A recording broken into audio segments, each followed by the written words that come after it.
Hello and welcome to this week's episode of Sco Buff Sports. I'm Jimmie Searfoss. I'm Logan Benson. You know, it's been very high on the Buffs this year, and we kind of reached our lowest low so far this last week at the football game against Stanford. Were you there for that? Were you able to see it? Oh my goodness, Jimmie, it was brutal. Let me just say, I was there at the game. I left at halftime because, well, I was freezing, and I had to take a little minute to reassess as I'm in my dorm watching the second half and crumbling to pieces inside. That was a stinger. Yeah, no, I crumbled to pieces at the stadium. I actually took that one as a fan. I went and I enjoyed it. I didn't report on it, and massively disappointed when it comes to that. Oh, what is this? Excuse me. Oh, something on my desk. Actually, we're receiving some breaking news right now. Being given to me at this moment is the breaking news that Antoine Hill, four-star recruit out of blanking on the name, is coming to play for the Colorado Buffaloes. He's the number 4 ranked quarterback in the class of 2025 and has picked CU over offers from Georgia, Alabama, Florida, and many other schools. This is a big sign because we're going to need someone from outside of Shedeur when he graduates and goes to the NFL. Actually, speaking of the Stanford game, Patrick Dawson, one of our men here, was at the game last Friday. He left us a little bit of a recap. Let's take a look at it. What's up, Buffs fans? Patrick Dawson reporting for Sco Buff Sports from Folsom Field. The Colorado Buffaloes just suffered a absolutely devastating loss to the Stanford Cardinal here at Folsom. It was a double overtime matchup. Shedeur Sanders ended up throwing an interception on the last play of the game. But it wasn't all bad. The Buffs did come out of the gates hot. They scored 29 points unanswered in the first half, which was a big focus point for the team after recent struggles across the whole season, actually, of starting off slow in the first half and having to claw it back in the second half. However, in what seems like a complete 180 of fortunes for the team, the second half was absolutely brutal. They gave up 19 points unanswered in the third quarter. Neumeier for the Cardinal had almost 300 yards total today and 3 touchdowns.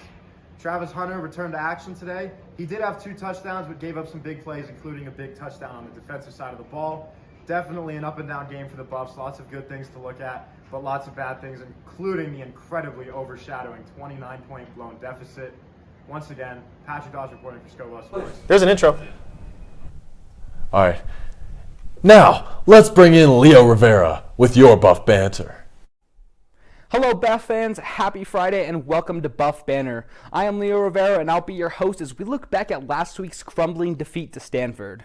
Now, I came here with the full intent of bashing our boys in black for what they just did a week ago.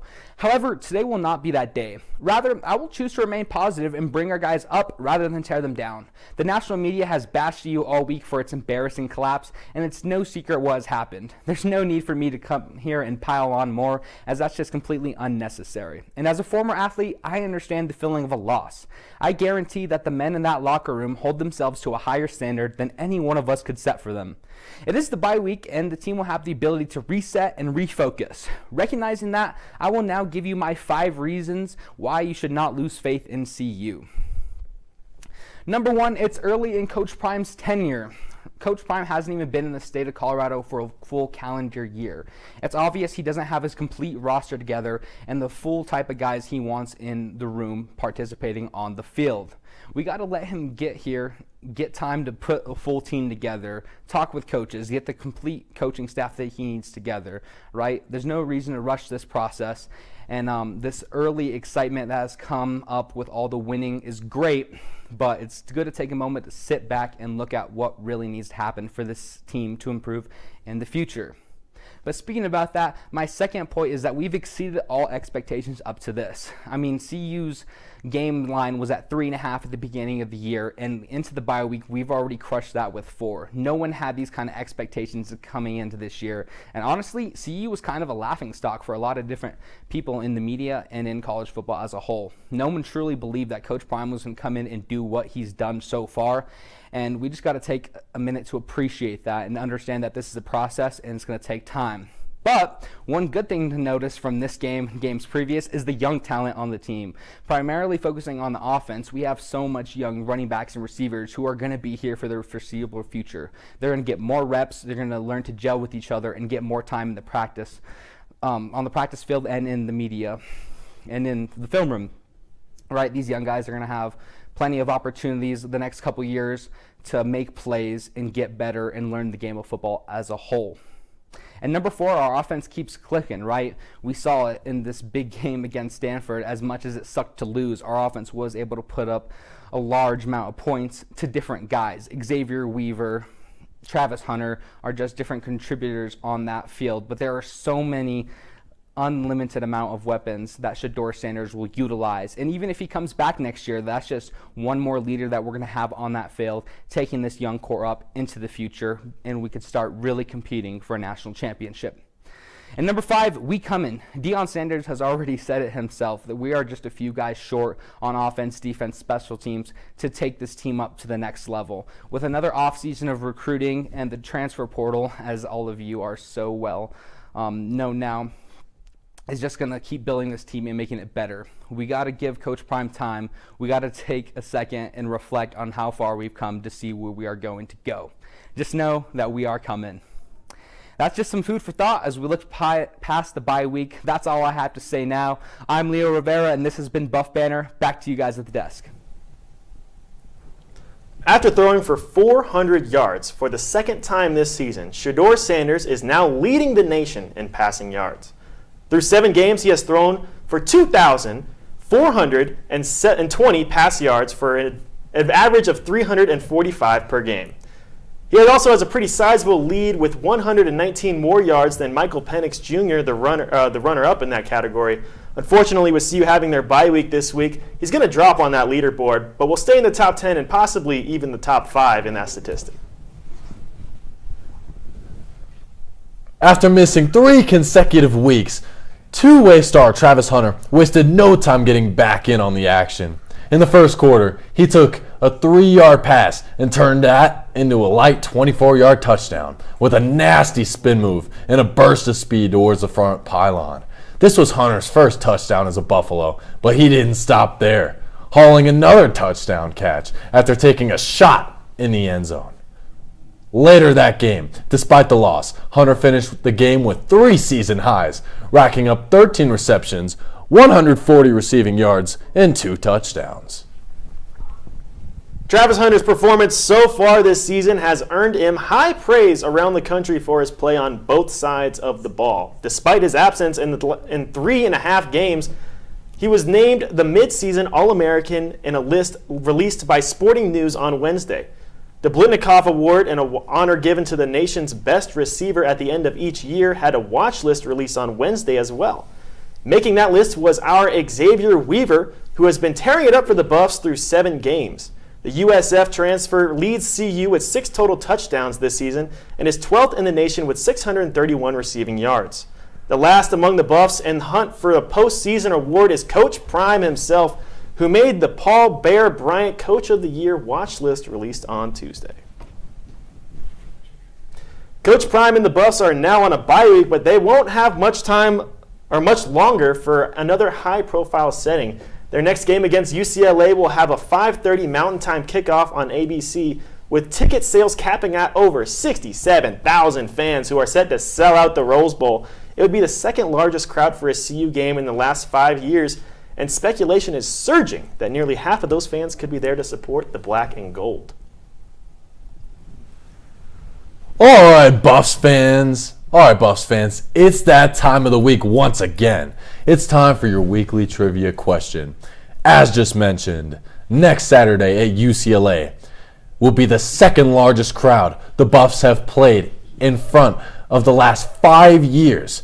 Our question for you is, against what team and what year was the largest audience our football team has played against in that time frame?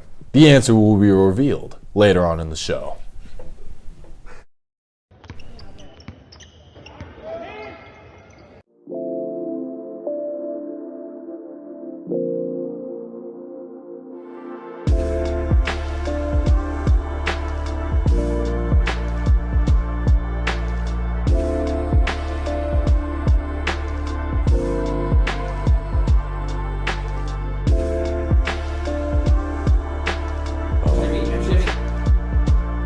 What?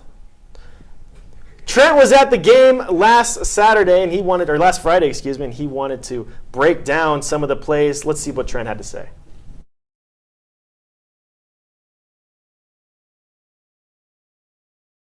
Thanks, guys. Welcome into this week's Buffs Film Room episode for the show. And today we're going to be looking at some bad stuff that happened. I know usually we do some Sean Lewis fun, but last week we got to talk about what happened defensively in that second half.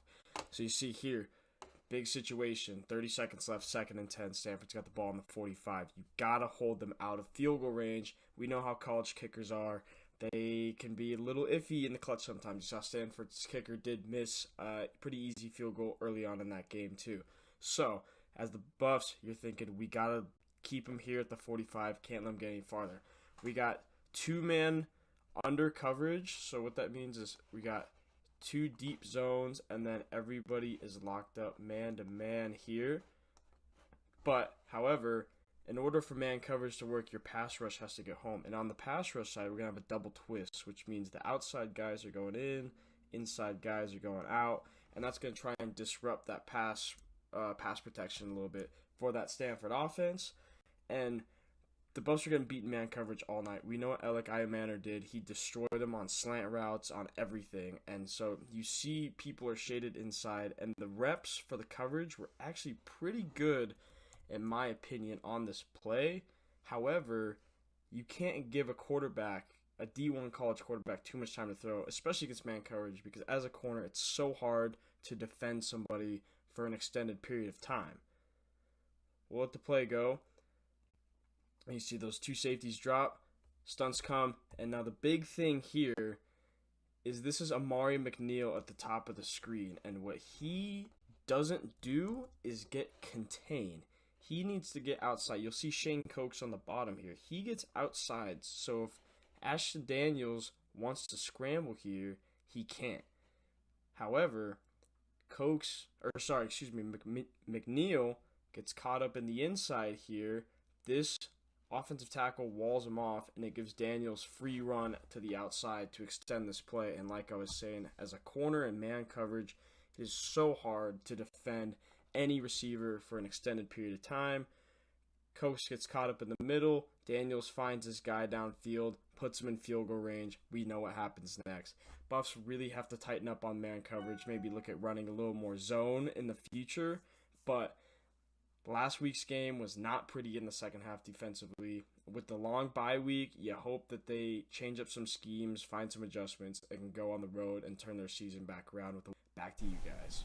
Thanks, guys. Welcome into this week's Buffs Film Room episode for the show. With the basketball season starting soon, the AP poll was released on Tuesday, and our very own women's basketball team was ranked 20th. This is after a very successful 25-9 season in which they made it to the Sweet 16 in March Madness before losing to the eventual runner-ups, Iowa. This is a very similar team to last year's, with CU only losing 1 starter, so expectations remain high for this year. The official men's basketball AP poll was released for the men as well, and only 2 teams in the Pac-12 ranked top 25. The preseason poll, released on Monday, placed the Kansas Jayhawks at number 1, with all but 1 vote for the number 1 rank. Meanwhile, the winner of last year's March Madness tournament, UConn Huskies, were placed 6th, with runner-up San Diego State Aztecs placed all the way in 17th. The Pac-12, who had only 1 college, the UCLA Bruins, reached the round of 32, now have just 2 teams in the top 25 before the season starts. The Arizona Wildcats at 12 and the USC Trojans at 21. Colorado is right on the border of being ranked. However, as they were placed 26th in the poll, coming up just short of the top 25, the UCLA Bruins are right behind them at 27th. The Buffaloes have a strong case to make getting ranked this year. Look out for the Buffs as they'll be looking to move into the top 25 after the first week of basketball. By the way, the men's team will tip off the season on the 28th against Metro State. But while everyone is focusing on the returners, new recruits, and transfers, many have forgotten about the redshirt freshmen coming in this season for both squads. And with the men having 4 and the women having 2, redshirts could make quite a difference this year.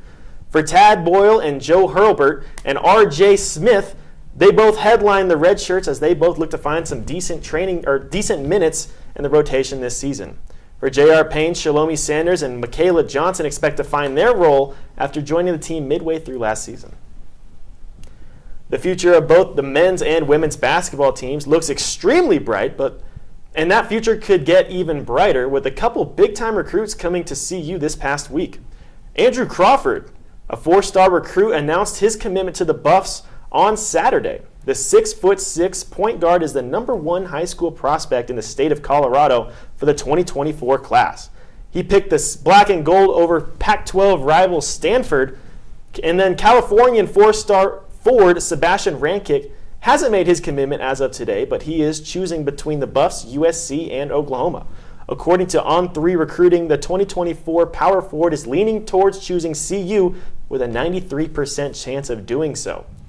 The women's team landed a 4-star as well, as Grace Oliver of the 2024 class pledged herself to Colorado on Wednesday.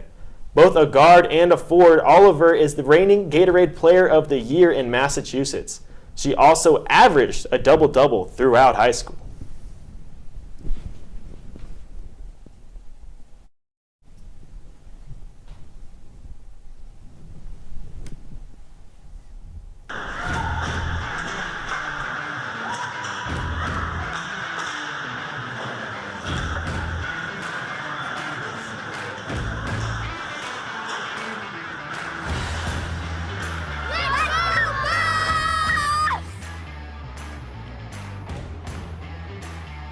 Let's go, Buffs!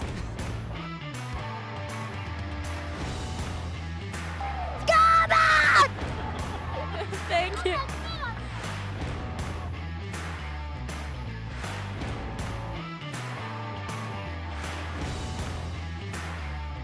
Kim? The volleyball team took 2 losses this week, dropping them to 10-9 on the season. The first loss came on Friday to Washington State despite strong play at the net. The Buffs fell in 3, losing the kill and penalty battles to a strong Washington squad. The second game of the road trip ended in another loss to Washington State on Sunday, sending the team home without taking a single set. The loss extends a streak of games without winning a set. They haven't won one since October 6th. The volleyball team comes home tonight at 7 against Arizona. Make sure you show up and show out. The women's soccer team played last Saturday at USC and had its second draw in a row. The Buffs' only goal came from Shira James on a penalty kick in the 9th minute. James's goal and the goal from USC both came in the first 10 minutes of the match. So the rest of the match was scoreless from both teams. Although a draw wasn't exactly what the Buffs were looking for. Tying the 13th ranked Trojans shows that Colorado has the potential. However, the Buffs suffered their worst loss of the season so far, dropping their road clash with the Washington State Cougars. 1-0. CU had just 3 shots on goal and struggled mightily after a Wazoo goal in the 23rd minute. They will have a quick chance at redemption, though, as they stay in the state to take on the Washington Huskies at Sunday at 1 p.m. Mountain Time. The Colorado men's golf team had a rough battle during their play at the Fallen Oak Collegiate Invitational in Saucier, Mississippi. The Buffs struggled in the first round and tied in 8th place in the invitational standings. In the second day, Colorado rose up to the 4th place in the standings, with Dylan McDermott having his second best overall score. On the final day, the Buffs started off decently but fell down to the 6th place in the final round. The Buffalo's women's tennis team has kicked off action at the ITA Mountain Regional Championships this week. On October 18th, the Buffs started off the round of 64 in Salt Lake City. And as a team, they went a combined 7-5. Unfortunately, they started off slow. Buffs players Ellen Puzak and Bettina Tokak fell in their duos match to Colorado State, and Anya Nelson and Carrie Hayes partnered up for the first time, which unfortunately also ended in a loss, this time to Utah. However, the Buffs fared much better in singles play, most notably behind the dominant 6-0 and 6-2 win by Mila Stanijevic over her opponent from the Air Force Academy. On day 2 of the tournament, the Buffs took on part in the round of 32. Aya El Said and Pierre Rebecque remained effective as a duo and earned themselves a spot in the next round after a victory over New Mexico. The Buffs will be playing in the round of 16 for doubles behind the duo of El Said and Rebecque, and into the quarterfinals for single play behind Elise Ventura all day today. And for our club baseball team, we have just one word for you: undefeated. They went into Scott Carpenter Field 4-0, and they took on Air Force in their Sunday doubleheader. The Buffs were in control in the first game as they would go up 5 runs early on the Falcons and ended up winning the game 9-4. An hour later, though, they'd play a much more composed Falcons team. The Buffs would go up 7-4 in the 5th inning before their luck ran out, and Air Force scored 8 total runs in just the 6th inning alone. They piled one more on in the 7th and final inning, and down 5 with just 3 outs left, the Buffs rallied, making the most out of a couple walks and a perfectly placed ball down the left field line with the bases loaded. Mason Lott came to bat, and with the game tied at 13 apiece, ScoBuff Sports was on the scene to catch this great ending. Take a look. High and the count is full. Now this is what you dream of as a kid. 2 outs, tie game, full count, bases loaded. A ball ends the game. The payoff pitch from Slaughter. It's high, and the Buffs win! What a comeback and a half from the Buffs today. Scoring 6 runs in the bottom of the 7th to win this one 14-13. Up and in for the walk-off walk, the baseball team sits at 6-0 on the season as they've played their last home game of the fall. They'll hope to keep that magic going as the next 6 games are away from Boulder, starting this Saturday against Colorado State. The club hockey teams were all on the road this weekend. The men's D1 team split with the University of Oklahoma. They won 2-0 in Game 1 and lost 4-0 in Game 2, with country music star Toby Keith in attendance. The D2 men's team lost their only match of the weekend 4-1 against the Denver Pioneers. The women's team had a rough outgoing as well in North Dakota, as the University of Jamestown handedly defeated the Buffs 6-1 and 4-2 this past weekend. This weekend, the women's team heads to Illinois to face McKendree University. The D1 men's team is back in Boulder this weekend with 2 contests versus the 5th-ranked University of Central Oklahoma Broncos.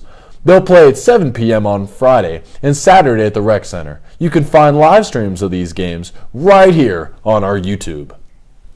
Who's the biggest Buff fan here? Me! That guy. School Buff. Go Buffs, baby! We're all about the Buffs! School Buffs! They can't contain us. We're the best. We can't be stopped.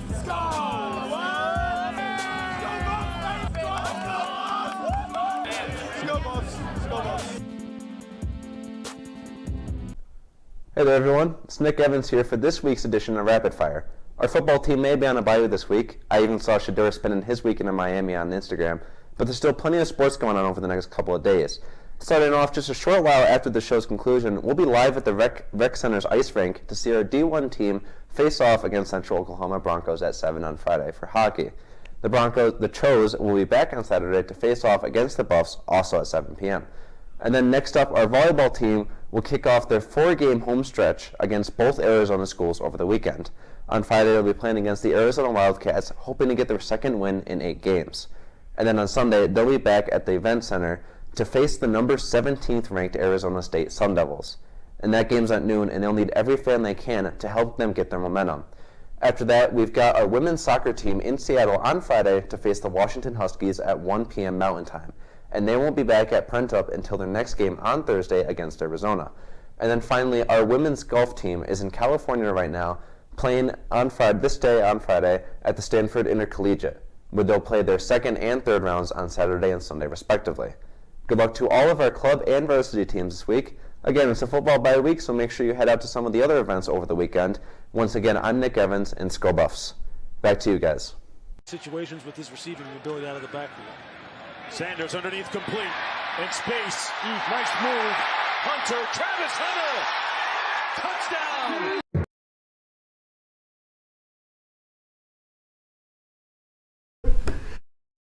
Guys on X or Twitter, whichever one you prefer, what our play of the week should be. And for this one, I think we're going to need a little bit of a drum roll. Can I get a drum roll?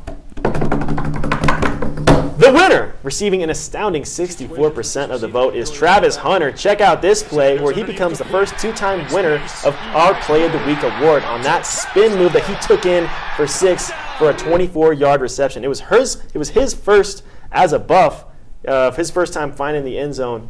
And his last one that we won Play of the Week at was against TCU last month.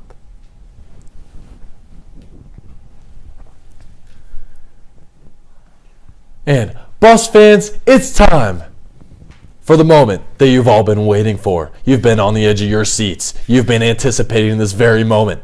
Earlier today, we asked you what year and against what team was the largest audience our football team has played against in the last 5 years. That answer is, Jimmie, can we get a drum roll, please?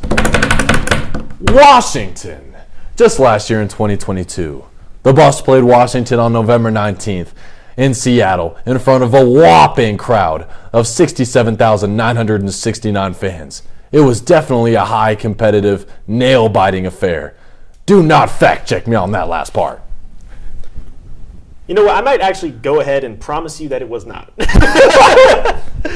As just said, this has been a highly publicized team all year long, including everyone's favorite social media platform, X. This week's edition of Social Media Post of the Week comes from one of our very own. Our executive producer, Jared Miller, who's executive producing right now in the back. Shout out to Jared back there. In honor of spooky season with Halloween being just a week and a half away, Jared tweeted out this wonderful post, which describes exactly how we all felt in the second half while the team was collapsing against Stanford last week. Hopefully we never have to experience a nightmare like that again. He said, I went to a haunted house tonight and I didn't get scared once. Nothing will haunt me more than watching what the Buffaloes did last night. And you know what? I think I acknowledged that. I think I left a comment under there saying, that's a great tweet, Jared. That was a banger tweet. And just like that, we are just about up here at ScoBuff Sports. I've been Jimmie Searfoss. I've always been Logan Benson. And remember, you heard it here first. We'll see y'all next week. Peace.